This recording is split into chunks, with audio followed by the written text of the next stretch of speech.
नमस्कार, मैं हूं माही सिंह और आप देख रहे हैं नेक्स्ट 9 न्यूज। लोकसभा के 3 चरण के चुनाव जैसे हो चुके हैं, लेकिन मैनपुरी एक ऐसी सीट थी जिस पर लेकर अटकलें तेज हो गई हैं कि डिंपल यादव और जयवीर सिंह ठाकुर में कौन जीत दर्ज करेगा। क्या किसका पल्ला भारी होता हुआ नजर आया इस चुनाव में? किसको लग रहा है कि अब डिंपल यादव यहां पर अपनी जीत दर्ज करते हुए नजर आएंगे, क्योंकि सपा पार्टी का ये गढ़ मानी जाती रही है सीट। मुलायम सिंह यादव से लेकर डिंपल यादव तक की बात कर लिया जाए तो वहां पर उनको हराना कहीं ना कहीं टेढ़ी खीर मानी जाती है। तो क्या वाकई में डिंपल यादव इस बार जीत दर्ज करेंगी या जयवीर सिंह ठाकुर का पल्ला भारी देखने को मिल सकता है? हमारे साथ तनुज मौजूद है, इनसे जानते हैं कि जिस तरीके से मैनपुरी में डिंपल यादव डटी रही, आपको क्या लगता है कि दोनों में से कौन मजबूत कैंडिडेट के रूप में उभरा है और जनता ने किसको वोट दिया होगा? देखिए, कहीं ना कहीं जो सर्वे कहते हैं माही, वो डिंपल यादव के साथ ज्यादा वोटर जाते दिखाई देते हैं। उसका कारण ये भी है कि मुलायम सिंह यादव का गढ़ है, सिंपैथी इस बार है। मुलायम सिंह यादव जो है, आप सभी को पता है कि इस दुनिया में अब नहीं रहे। उनकी बड़ी बहू इस सीट से चुनावी मैदान में उतरी थी और मौजूदा सांसद भी देखिए वो है इस सीट से। तो कहीं ना कहीं बिल्कुल मैनपुरी का जो वोटर है वो डिंपल यादव के साथ है। यादव वोट ज्यादा है, यादव और मुस्लिम वोट जाता है और इसमें तो कोई दिक्कत ही नहीं है। सभी को पता है कि समाजवादी पार्टी एमवाई फैक्टर के साथ ही चलती है। मुस्लिम और यादव जब एमवाई फैक्टर के साथ काम करती नजर आ रही है, सिंपल सी बात है कि मैनपुरी सीट पर जीत भी दर्ज करते आएंगे। सर्वे सब यही कहते हैं, सी वोटर यही कहता है, इंडिया टुडे का सर्वे यही कहता है कि इस सीट से डिंपल यादव ही जीत दर्ज करेंगी।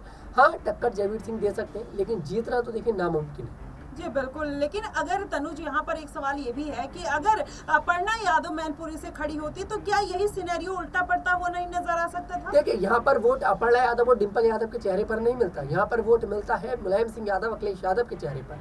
अपर्णा यादव अगर इस सीट से चुनाव भी लड़ती तो कांटे की टक्कर भले ही हो सकती थी, लेकिन जीत दर्ज नहीं कर सकती, क्योंकि जिस बुनियाद पर आप चुनाव लड़ रहे हैं वो बुनियाद किसके साथ है? आप बुनियाद पर चुनाव लड़ रहे थे मुलायम सिंह यादव जी के। अब मुलायम सिंह यादव जी की बुनियाद किसके साथ है? समाजवादी पार्टी के साथ। डिंपल यादव के साथ उनकी बुनियाद नहीं, उनकी बुनियाद है समाजवादी पार्टी के साथ। आप इस चीज को समझने की कोशिश करिए। और डिंपल यादव किस सीट से, किस पार्टी से चुनाव लड़ रही है? समाजवादी पार्टी से। और अगर अपर्णा यादव चुनाव लड़ती तो वो लड़ती बीजेपी पार्टी से।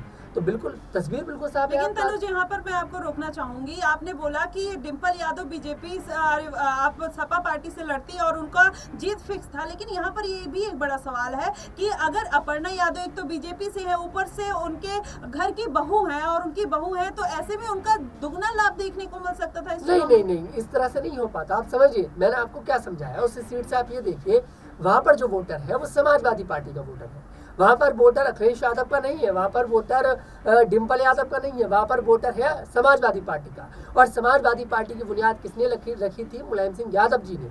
उनके साथ वो वोटर है और शायद आखिर दम तक वो वोटर रहने वाला है। जब तक वो वोटर रहेंगे तब तक उनका वोट समाजवादी पार्टी को ही जाएगा। तो ऐसे में तो कोई इस तरह के सवाल ही नहीं होने चाहिए कि अपर्णा यादव वहां से चुनाव लड़ती तो क्या जीत दर्ज करती। कोई उम्मीद ही नहीं है। सर्वे भी यही कहते हैं कि वहां से डिंपल यादव भारी बहुमत के साथ जीत हासिल करने वाली है। जी बिल्कुल, अभी इस तरीके की अटकलें लगाई जा रही हैं कि वहां से डिंपल यादव जीत सकती हैं, लेकिन जिस तरीके से जयवीर सिंह ठाकुर एक कद्दावर नेता के रूप में सामने आए थे, बीजेपी ने बहुत सोच समझकर बहुत लंबे समय के बाद वहां पर प्रत्याशी उतारे। तो ऐसे में जी जरूर इस पे, लेकिन अभी ये साफ तौर पर नहीं कह सकते कि डिंपल यादव ही वहां पर चुनाव जीतेंगी। अगर जिस तरीके से आप देख लीजिए, जयवीर सिंह ठाकुर वहां पर लोगों से मिलते हुए नजर आए, बड़े बड़े तमाम पार्टी के नेता उनको समर्थन करने पहुंचे और जिस तरीके से पीएम मोदी के चेहरे पर इस बार वोट पड़ते हुए नजर आ रहे हैं, तो इसमें कोई दो राय नहीं होगी कि जयवीर सिंह ठाकुर का भी पल्ला भारी पड़ सकता है। लेकिन आपकी इसमें क्या राय बनेगी कि जयवीर सिंह ठाकुर जीतेंगे या फिर डिंपल यादव वहां से जीत दर्ज कर सकती हैं? आप अपनी प्रतिक्रिया हमें कमेंट बॉक्स में जरूर बताइएगा। फिलहाल के लिए बस इतना ही। देश और दुनिया की तमाम खबरों के लिए हमारे साथ बने रहिए नेक्स्ट 9 न्यूज पर।